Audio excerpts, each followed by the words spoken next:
Dari mana toh Ustazah? Kok bisa sumber dari Saya introspeksi sambil diri itu Ustazah? Oh nggih, monggo Ustazah. Nggih, nanti. Monggo Ustazah. Monggo. Kalau saringi mawon.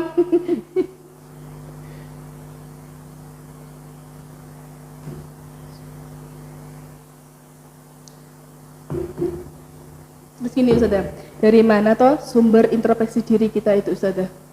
Biar kita bisa tahu, biar kita bisa memahami.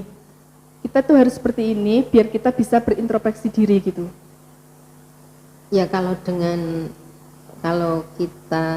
basa Jawane gitu ngrayai gitu terus. Jadi ngerayangi awake dhewe kan begitu. Kita ini sudah baik atau betul. Nah, ini butuh waktu. Tapi itu sangat sulit Ustazah. Nah, itu masalahnya. Jadi kita butuh waktu dan waktu itu adalah betul-betul kita fokuskan begitu ya, betul-betul kita fokuskan untuk mereview begitu ya. Yeah. Nah, ini biasanya kalau kita seorang muslim itu adalah yang pas itu ketika kita sholat tahajud.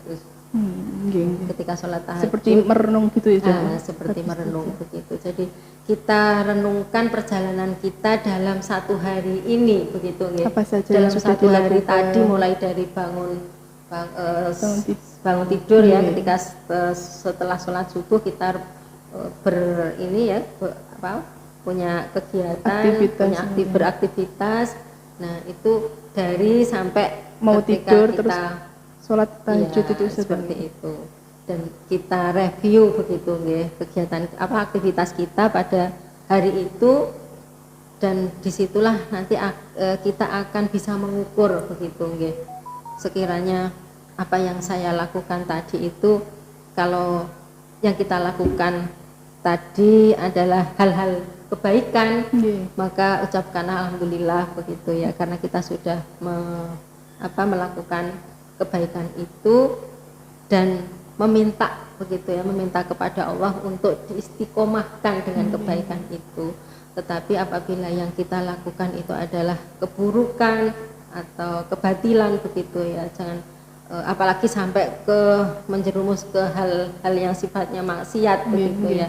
Nah, itu kita harus beristighfar sebanyak-banyaknya, minta ampunan Ustazah, minta ampunan kepada Allah, minta pertolongan bahwa jangan sampai hal seperti itu bisa kita ulangi kembali. Tapi kan kalau untuk melihat kekurangan atau kelebihan kita, jangankan cuma satu hari Ustazah, satu minggu aja kita sulit kalau nggak ada teman. Ngomong kok gitu lah, ya lu tak ngerasana atine koncone terus piye kan, nggak saat kita ngomong, kita perbuat, terkadang kita tidak sadar, itu menyakiti teman kita. Terkadang baru ada salah satu teman kita yang negor atau mengingatkan, ngomongmu terlalu keras, kan ada toh, setiap orang kan sifatnya berbeda-beda Ustazah, kan ada juga yang sensitif, ada juga yang diajak ngomong seperti itu, ya santai wae.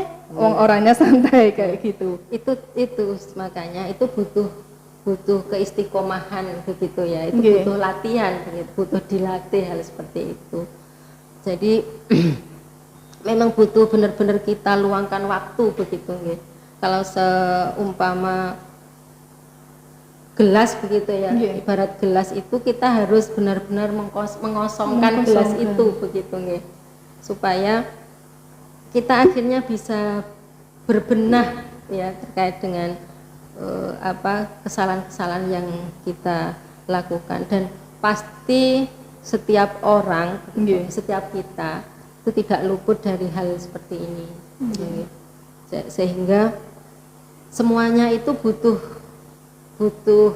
niat, Ustazah. Butuh niat dan butuh itu tadi, butuh latihan. Butuh latihan.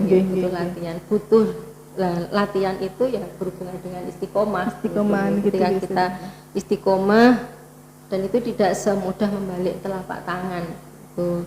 Sehingga paling efektif itu ya ketika kita sholat malam di sepertiga malam terakhir kita, ketika kita bertahajud. Nah, itu adalah waktu yang sangat efektif sekali untuk kita merenungkan gitu nggih, apa yang sudah kita ya, lakukan, apa yang gitu, sudah kita lakukan, dan insya Allah dengan begitu kita akan kita akan punya angger-angger gitu loh. Apa sih kalau angger-angger itu kan bahasa Jawa nggih, bahasa Jawa. Kalau bahasa Indonesianya itu ya batasan, gitu, supaya tidak terulang lagi, supaya tidak terulang lagi. Intinya harus selalu dilatih terus kuatkan niatnya Ustazah nggih. Kuatkan niat gitu, Karena niat yang lebih utama Ustazah.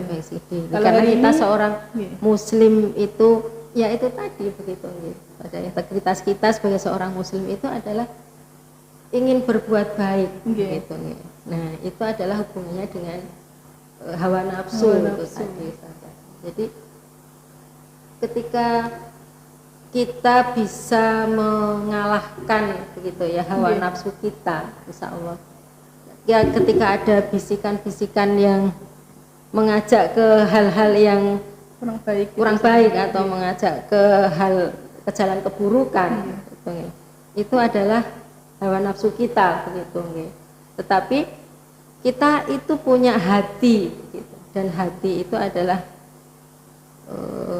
ukuran bagi seorang hamba, bagi seorang manusia, bahwa ketika hati kita itu bersih, ya kan, di situ ada ini ya, qalbun salim begitu ya, hati yang bersih. Nah, hati yang bersih itulah yang nanti akan bisa begitu ya melihat atau membedakan mana itu baik dan mana itu buruk begitu. Harus itu usahanya, niatkan hati, semoga selalu diberi kebersihan dalam hati, karena hati itu kunci utama Ustazah. Kunci utama, betul. Di dalam hati sendiri kan juga banyak rasa iri, rasa dengki, karena itu manusiawi Ustazah. Manusiawi. Jarang banget ada manusia yang hatinya benar-benar bersih, pasti ada rasa iri, rasa dengki. Itu walaupun kalau orang sakit contohnya Ustazah, orang sakit kan pasti hatinya ingin, ya Allah lu sehat, aku pengen lah. Itu kan seperti itu juga, kalau dia waktu dia sehat belum tentu dia berbuat kebaikan. Iya, betul.